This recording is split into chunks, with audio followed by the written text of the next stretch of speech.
नहीं, मैंने love marriage की थी अब और हरियाणा से बिहार लव कैसे आपका हुआ? हरियाणा से बिहार। अपने पिता पे इल्ज़ाम लगाया था प्रीवियस मैंने आपका देखा है। वो प्रेग्नेंट हो गई, वो जाके नहीं, बात भी नहीं कर सकती, मतलब शक्ल नहीं दिखा सकती। लड़का पैदा होता है तो उसके लिए बहुत अलग। नमस्कार दर्शकों, इन दिनों जो खास चर्चा का विषय अपने देश में है वो धर्म को लेकर। चाहे महाकुंभ की बात कर ले, कुंभ में भी आपने देखा होगा तकरीबन 50 करोड़ से भी ज्यादा लोग कुंभ का स्नान किए हैं। चूंकि आज हम धर्म पे इसलिए बात कर रहे हैं कि धर्म को लेके बहुत सारी चीजें हमारे समाज में चीजों को अनबैलेंस भी करती है और चीजों को उथल पथल बड़ा भी करती है। हम आज जुड़ रहे हैं सविता अली के साथ। सविता अली, बहुत स्वागत है। जी, थैंक यू। और दर्शकों, मैं आपको बता दूं, आपको ये भी लग रहा होगा कि सविता हिंदू नाम और अली मुस्लिम टाइटल, इन चीजों पे भी हम बात करेंगे। सविता जी, एक बात बताइए, आपका जन्म कहाँ हुआ था? मेरा जन्म हरियाणा के एक पानीपत जिला है, वहाँ पे नारायण एक गाँव है, वहाँ से मैं अच्छा। हूँ और वहीं पे ही मेरी पैदाइश है और वहीं पे ही मैंने अपनी पढ़ाई-लिखाई की है और मतलब बोल सकते हैं कि अपने करियर की शुरुआत भी मैंने वहीं से की है। हरियाणा से? हरियाणा से, पानीपत जिले से। पानीपत से।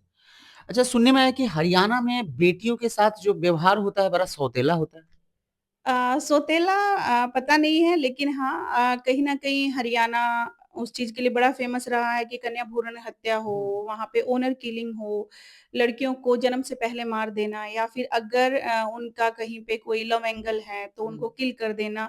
खाप पंचायत का एक बहुत बड़ा वहाँ पे सिनेरियो है कि अगर आप एक गोत्र के हैं तो आपको सरेआम किल कर दिया जाता है, पंचायत में लाके बेइज्जत किया जाता है। तो ऐसे बहुत सारी चीज़ें हैं और कहीं न कहीं एक रीज़न रहा है जो मैंने हमेशा फ़ील किया है कि वहाँ पे जब लड़का पैदा होता है तो उसके लिए बहुत अलग तरह का सिस्टम क्रिएट होता है, लाइक बहुत खुशियाँ मनेंगी, बहुत वीआईपी ट्रीटमेंट लाइक दैट। और जब लड़कियाँ पैदा होती हैं तो बहुत मातम जैसा होता है कि हमारे यहाँ फिर से लड़की पैदा हो गई, फिर से लड़की पैदा हो गई।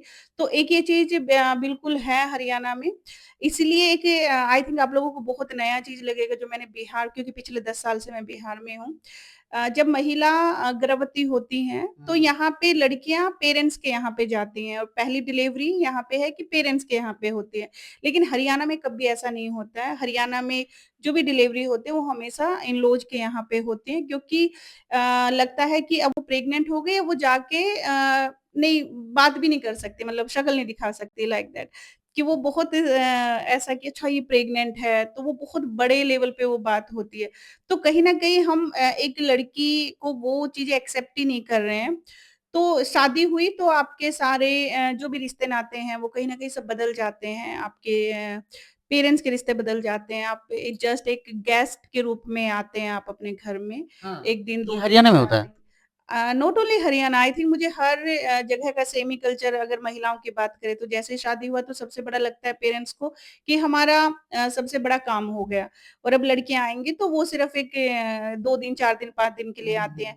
अगर कोई लड़के 10 दिन या 15 दिन या 1 महीना रह जाते हैं तो पेरेंट्स से पूछते हैं, "अब कब जाओगे वापिस?" तो इस सोसाइटी वाले पूछ रहे हैं। बिल्कुल, तो इस तरह की ये चीज़ें बिल्कुल होती हैं, आज भी हर महिला के साथ होती है, हर लड़की के साथ में होती हैं। तो वहाँ पे लगता है कि जो जेंडर भेदभाव, हाँ, इक्वालिटी तो बिल्कुल नहीं दिखती है, बट जो जेंडर भेदभाव है, वो हर घर में आपको बिल्कुल दिखेगा और अगर ये नहीं होता तो शायद आज हमारे देश की पिक्चर कुछ और होती। आज महिलाएँ भी पुरुषों के बराबर हैं, आज महिलाएँ भी हर वो काम करती हैं जो पुरुष करते हैं। तो इनइक्वालिटी की कहीं बात नहीं आती है, लेकिन इसी चीज़ के लिए हम लोग भी पिछले 10 साल से काम कर रहे हैं यहाँ पे एज़ एन ऑर्गनाइज़ेशन, कि इस इक्वालिटी को कैसे बरकरार किया जाए, कैसे लड़कियों को पढ़ाई का हक मिले, वो भी हायर एजुकेशन में जाएँ, वो भी अच्छी नौकरियाँ अच्छा, करें, हरियाणा इंडिपेंडेंट हो। हरियाणा की जो बात कर रही हैं, 10 साल पहले आप पटना आ चुकी थी, बिहार में, राजधानी पटना। हाँ, 2013 में मैं पटना में हूँ, 2013 13 से। से। हाँ जी, इससे पहले मैं हरियाणा में हरियाणा थी। में थी। लेकिन हरियाणा की अब 10 साल पहले की बात करें, अब तो सिनेरियो बदला होगा, अब जाती हैं कि नहीं अभी मायके? हाँ, मैं मायके जाती हूँ, सिनेरियो आई डोंट नो कि बदला है कि नहीं बदला है, लेकिन सेम वही, कि अब जब भी जाना होता है तो 2 दिन, 4 दिन के हुँ, लिए हुँ, ही हुँ। जाते हैं। वहाँ पे रह के उन चीज़ों के ऊपर बात करके शायद ये चीज़ समझ में आए कि अभी लेकिन सिनेरियो हाँ। क्या है। लेकिन हमारे जो वहाँ पे महिला एक्टिविस्ट हैं, जो अभी भी काम कर रही हैं, तो कहीं न कहीं वो आज भी इन मुद्दों पे काम कर रही हैं वहाँ के कि हुँ, हुँ। हरियाणा में जो सबसे बड़ा जो दिक्कत है वो खाप पंचायत एक है और वहाँ पे जो दलित महिलाओं के साथ में क्राइम होते हैं, rape, gang rape, kidnapping, owner killing इस तरह के मुद्दों पे आज भी हमारे जो साथी हैं वहाँ पे काम कर रही हैं। और ये जो जेंडर भेदभाव है ये बिल्कुल देखने को मिलता है कि आज भी जब लड़कियाँ पैदा होती हैं हम 3 बहनें थे, तो घर पे ही नहीं ये शौक पूरे पड़ोसियों में मच जाता है कि बाप रे! उनके घर पे 3-3 लड़कियाँ हो गई, 4-4 लड़कियाँ और अगर पहली लड़की हो, दूसरी लड़की हो तो तब तक वो बच्चा करेंगे जब तक लड़का ना हो लड़का ना जाए। हो जाए। हाँ, तो लड़के का जो इतना इम्पोर्टेंस बना दिया है कि लड़का है तो सब कुछ, अब लड़का ही हमारे घर को, हमारे जनरेशन को आगे लेके जाएगा, लड़के से ही हमारा आगे खानदान बढ़ेगा। तो ये जो सोच है, कहीं न कहीं यही पतन का एक सोच है, हुँ, हुँ। जो लड़कियों को भेदभाव करने पे मजबूर करता है। आप 3 बहनें थी, भाई थे? हाँ, मेरे 2 भाई थे अच्छा, वही हम 2 बहनों के बाद में भाई हुआ। भाई हुआ। हाँ, तो तो ठीक है, तो 2 बहनें हुई, 2 भाई हुए तब तो ठीक है पेरेंट्स खुश ही होंगे।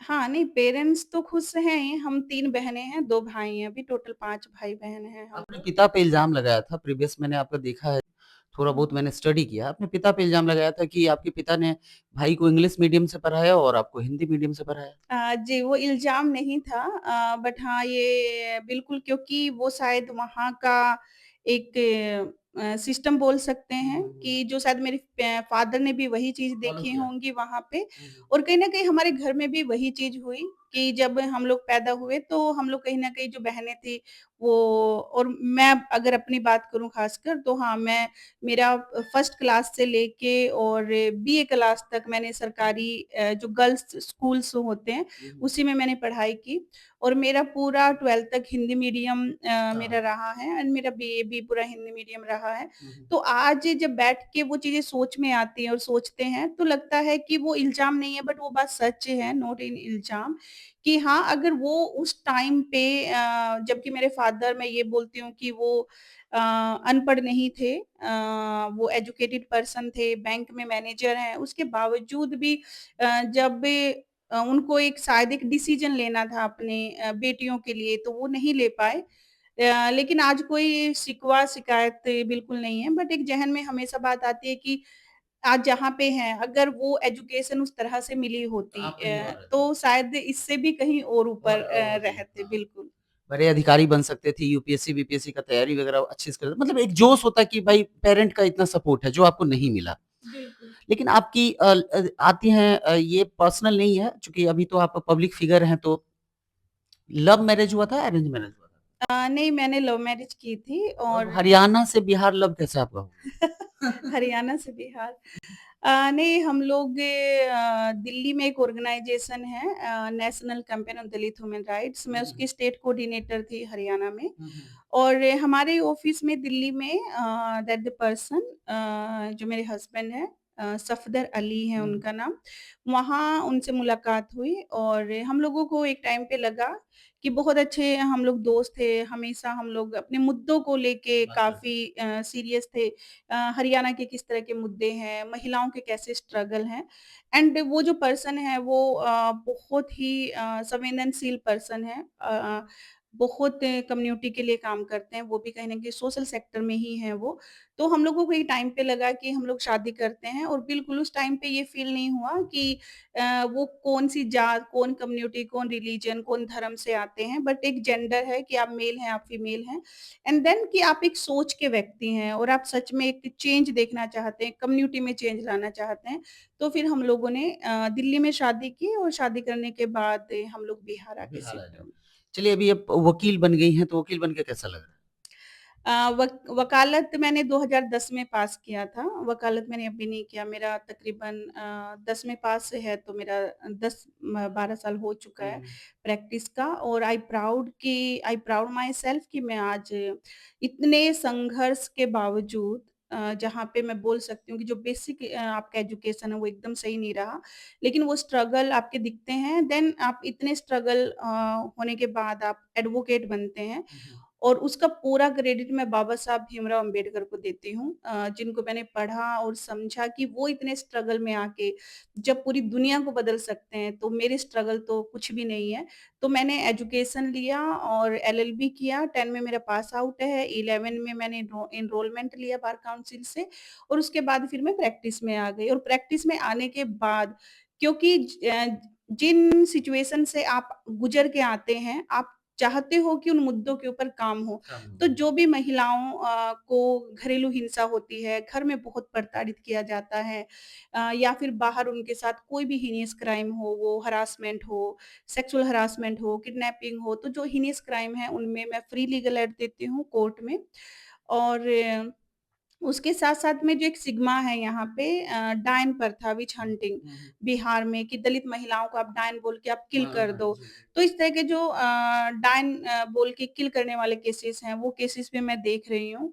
और जो कस्टडी में डेथ कर देते हैं हुँ, हुँ, कस्टोडियल डेथ चलता है। कस्टोडियल डेथ जो हम बोलते हैं, मैं कस्टोडियल डेथ, सीवरेज डेथ, ऐसे हीनियस क्राइम, मॉब लिंचिंग के केसेस ऐसे हीनियस क्राइम की जहाँ पे एक टाइम पे आके लगता है कि अब इसको न्याय नहीं मिलेगा या फिर हम लोग हमेशा एक सिंपल भाषा में बोलते हैं कि जो न्याय है वो अमीर व्यक्तियों को मिलता जी, है, जी, जी। गरीबों के लिए कोई जगह नहीं है।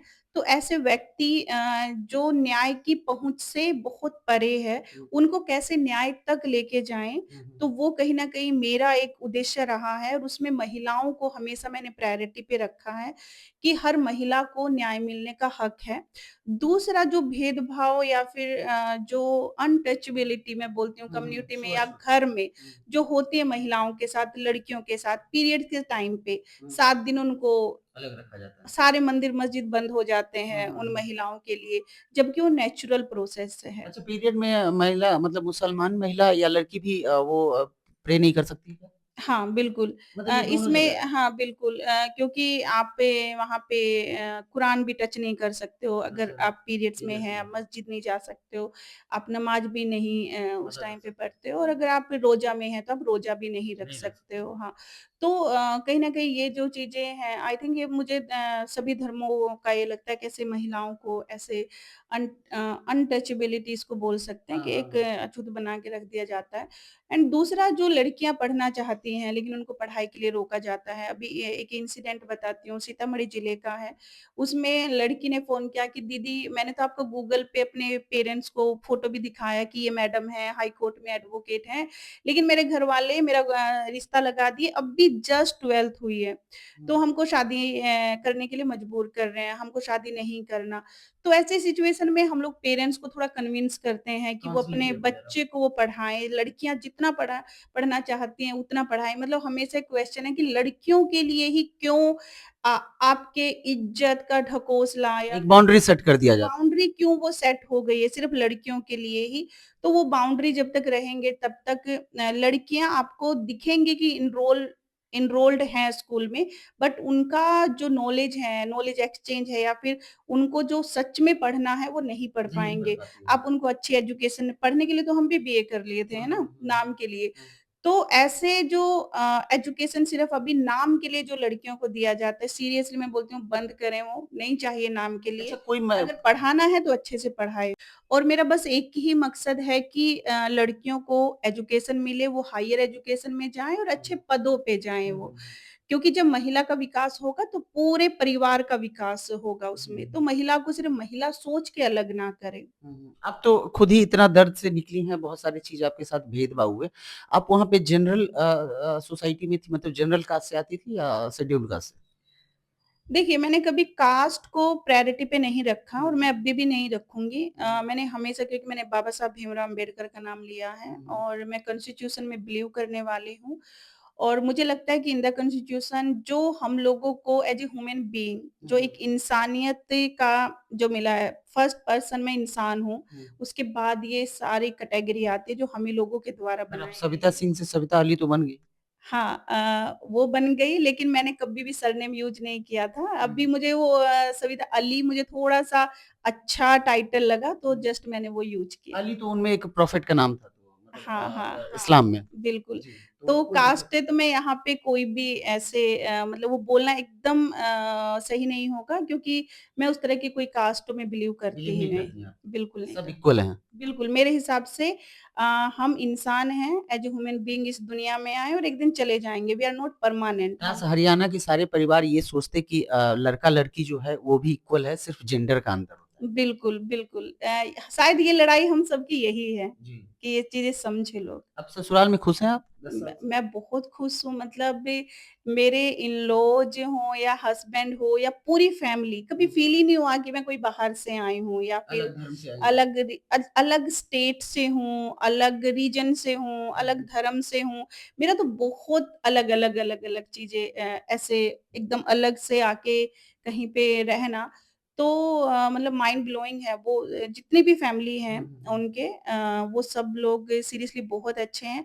और जो एक होता है कि मुस्लिम के प्रति जो एक सिग्मा बना हुँ, लिया हुँ। है लोगों ने, एक माइंडसेट बना लिया है, कट्टर होते हैं, मुस्लिम ये ऐसे होते हैं। होते हैं, मुस्लिम वैसे होते हैं या जो हिंदू लड़कियाँ आती हैं या क्रिश्चियन लड़कियाँ आती हैं, उनसे शादी करते हैं तो उनके साथ ऐसा होता है। बिल्कुल ये सब बकवास बातें हैं। इस 10-12 साल में अगर शायद ये बात आप 1 साल बाद पूछते हुँ, तो हुँ, हुँ। मैं बोलती कि ये भी मुझे आइडिया नहीं है क्योंकि आपका जब वो टाइम बीतता है तब लोगों का और समझ में आता है। लेकिन ये जो एक पिक्चर मुस्लिमों की दिखाई गई है एकदम वाहियात है, ये एकदम ऐसा तो गलत नहीं है है। कि आप मुस्लिम में शादी चल गई, आप मजबूरी है तो आप ऐसा बोली हैं या वाक़ई ऐसा है? बिल्कुल नहीं मेरी मजबूरी तो बिल्कुल नहीं हो सकती क्योंकि जो इतना बड़ा कदम उठा सकती है, हुँ, हुँ, एक हुँ। अदर स्टेट्स से होके और एक अदर स्टेट के लड़के से वो भी डिफरेंट रिलीजन में जो शादी कर हुँ, सकते हुँ। हैं, बिल्कुल मजबूरी मेरी कुछ नहीं है। आज भी मैं इंडिपेंडेंट हूँ, अपना अर्नर हूँ, खुद कमाती हूँ, खुद प्रैक्टिस करती हूँ। मेरी बहुत बड़ी टीम है, 30 लोगों का हमारा टीम है यहाँ पे हुँ, हुँ। और अगर मैं अपने आप को बोलती हूँ कि मैं बहुत सक्षम हूँ, एम्पावर्ड हूँ मैं अपने आप में, तो ऐसे उसमें भी अगर मैं मजबूरी का नाम दोगे तो वो तो सही नहीं है। सही नहीं बट होता। जो सही है, हुँ। मैं वो बता रही हूँ कि जो मैंने फ़ील किया इस 12 साल में कि जो एक पिक्चर बनाया है वो पर्सन टू पर्सन वेरी करता है, पर्सन टू पर्सन वेरी करता है। किसके साथ क्या होता है। लेकिन हाँ, इन पर्सन मेरे साथ बहुत ही अच्छा आज तक हुआ है, कभी फ़ोर्स नहीं किया गया है। पति रोकते हैं कि नहीं? कभी नहीं, कभी नहीं, कभी किसी चीज़ के लिए फ़ोर्स नहीं किया गया। मैं सबसे ज़्यादा इंटरनेशनल टूर मेरे होते हैं। अच्छा। वो श्रीलंका जाना हो, भूटान जाना हो, अपने काम के सिलसिले हुँ, में हुँ, हुँ। क्योंकि मैं एक लीगल एडवाइज़र भी हूँ और जहाँ-जहाँ पे अगर अदर कंट्रीज़ में कोई इवेंट होते हैं नेशनल लेवल के, महिलाओं के अधिकारों की अगर बात होती है या उनके लॉज़ पे बात होती है, तो मैं जाके रिप्रेज़ेंट करती हूँ। हुँ। तो वहाँ पे मैं जाती हूँ और वो अच्छा। आज से नहीं, मैं डे 1 से मैं जा रही हूँ। तो मुझको कभी फ़ील ही नहीं हुआ कि मेरी शादी हो गई या मुझे वो शादी वाले कल्चर में रहना है। अगर मैं ये सोचती हूँ कि मैं हरियाणा में रहती, तो मेरी लाइफ़ क्या होती? बुर्का पहनती हैं आप? नहीं, नहीं, मैं बुर्का नहीं पहनती हूँ और कभी कभी भी जैसे ऐसे मुँह में जैसे मन कर गया कि अब भई इस्लाम में आ गए हैं, मुसलमान हो गए तो? नहीं ये ऐसे फीलिंग आती है कि अब आप मुसलमान हो गई हैं, हिंदू हैं, इस तरह का जो मन में कभी ख़्याल आता है कि जैसे ऊपर-नीचे मन में कुछ चल रहा हो? देखिए, मैंने कहा ना कि रिलीजन, जाति, कास्ट ये सब परे है। हुँ, हुँ। मैं जितना जो फ़ॉलो करती हूँ, मैं वो बता सकती हूँ कि मैं बुर्का नहीं पहनती हूँ। हुँ, एक टाइम पे ऐसे एक बार मैंने एक फ़ोटो खिंचवाया था हुँ, पहन के हुँ, और मैं बुर्का लाइक भी नहीं करती हूँ। हुँ, हुँ। हज़ारों लोग देख रहे होंगे। हुँ, हुँ, हुँ। मेरी खुद के जो इन-लॉज़ फैमिली है शायद वो भी वो भी देख देखेंगे। रहे हैं। उनको भी पता है कि मैं पसंद नहीं करती और आज तक मुझको कभी किसी ने फ़ोर्स भी नहीं किया। लेकिन अंदर से वो हर्ट हो रहे होंगे जो रिलीजियस होंगे? नहीं, अगर कि हर्ट होते तो एक टाइम पे वो बोलते कि आप करें, नहीं करें तो आप जाएँ। तो ये भी तो होता है ना। ये भी तो वो सोच रहे हैं कि आप इतने बड़ा ऑफ़िस चला रही हैं, इतने लोगों को एम्प्लॉयमेंट जनरेट कर रही हैं, कैसे बोल देंगी, ये तो खुद पैर पे है। नहीं, नहीं ऐसा नहीं है बट हाँ शायद वो सेक्युलर हों, ये भी हो सकता है कि हुँ, वो हुँ। इक्वालिटी पे बिलीव करते हों, हुँ, हुँ, हुँ। क्योंकि मेरी सास को मैं देखती हूँ अपने लड़का से ज़्यादा मुझे बहुत मानती हैं। मानती हैं। हाँ, बहुत ही मानती हैं। मैं हमेशा मेरी मम्मी को मैं बोलती हूँ कि मम्मी कभी भी फ़ोन पे मेरी मदर अभी 10 डेज़ से मेरे साथ में थी, मेरे फादर एंड मदर दोनों लोग आए थे। तो अभी जो फैमिली का आना-जाना है वो दोनों फैमिली का बहुत अच्छा है। ये नहीं है कि कोई नहीं आ रहा है।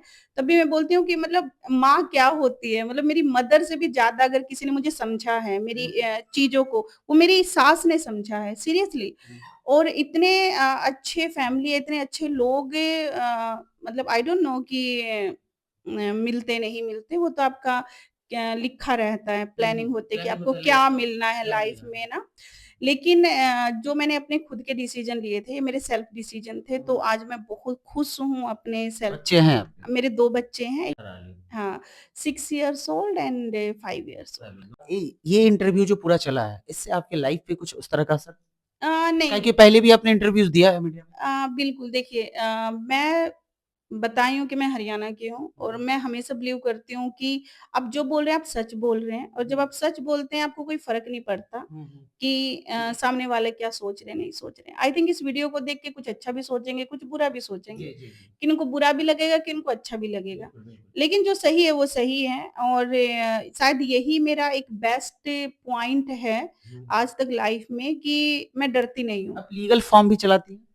बिहार लीगल नेटवर्क एक मूवमेंट है हम लोगों का। इस नेटवर्क में तकरीबन 300 एडवोकेट्स हमारे टीम में जुड़े हुए हैं और ये आपको 10-15 जिला में मिल जाएँगे। 10-15 जिला में, हाँ, बिहार में। हाँ, 10-20, 10-20, 30 ऐसे एडवोकेट्स का टीम है और हमारी पूरी टीम का ही मकसद है कि हम जो गरीब लोग हैं जो न्याय से वंचित हैं, उनको हम न्याय दिलाएँ। और जो कोई अगर अमीर आदमी आपके पास आ गया, जैसे अपर क्लास का आ गया या फिर जनरल क्लास का कि मैडम आप मेरे साथ भी गलत हो रहा है, तो क्या उनको आप न्याय नहीं दिलवाएँगे? महिला को हम लोगों ने हमेशा प्रायोरिटी पे महिला। रखा है। हाँ। कोई भी महिला हो और महिलाएँ अब आपने 2 बात यहाँ पे कि एक फाइनेंशियली जो स्ट्रॉन्ग है हुँ। और एक जो बिलॉन्ग टू अपर कास्ट, हुँ, हुँ। तो दोनों में अलग है।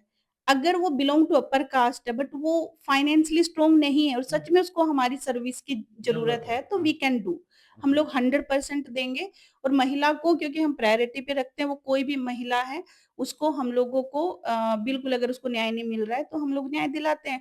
अभी मैं डब्ल्यूसीडीसी की जो वन स्टॉप सेंटर है सखी वन स्टॉप सेंटर उसकी मैं पैनल एडवोकेट हूँ। ओके। तो वहाँ पे जो भी महिलाएँ आती हैं उनको लीगल काउंसलिंग करना, लीगल एड देना उस तरह के केसेस हम लोग करते हैं। करते हैं। हुँ। बाद बाकी आपकी लाइफ़ बहुत अच्छी है। हाँ, पर्सनल लाइफ़ भी बहुत अच्छी है और प्रोफ़ेशनल प्रोफ़ेशनल लाइफ़ लाइफ़ भी। भी बहुत अच्छी है।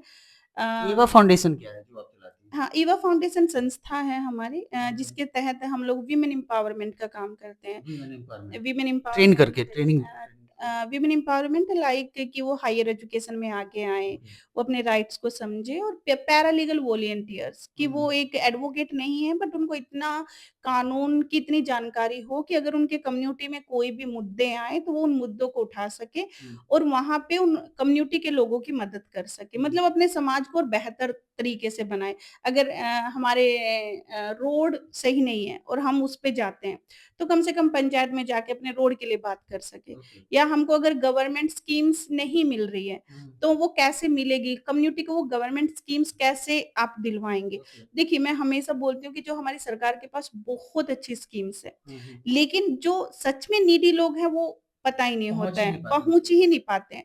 तो हमारा जो युवा फाउंडेशन का एक मकसद ये है कि जो सरकार की जो भी स्कीम्स हैं, वो सब वेलफेयर की स्कीम्स हैं, उनके एम्पावरमेंट की स्कीम्स है, तो वो कम्युनिटी तक पहुँचे। पहुँचाना, अवेयरनेस करना, उनकी कैपेसिटी बिल्ड करना ताकि वो अपने लिए और अपने समाज के लिए अच्छा काम करे।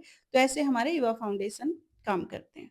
और साथ में हमने एक कंप्यूटर सेंटर और सिलाई सेंटर्स भी ओपन किए हुए हैं कि जो महिलाएँ अभी शादी हो गई हैं, बच्चे हो गए हैं बट इंडिपेंडेंट नहीं है, तो भी वो पढ़ तो सकती नहीं है, तो वहाँ पे उनको उनके स्किल डेवलपमेंट के लिए कि वो कम से कम एक सिलाई करना सीखें और इंडिपेंडेंट हो अपने बच्चों के लिए अच्छा करे, थोड़ा फाइनेंशियली उनको मिल जाए, अपना अर्न करे, तो ये एक हम लोगों का चलता है।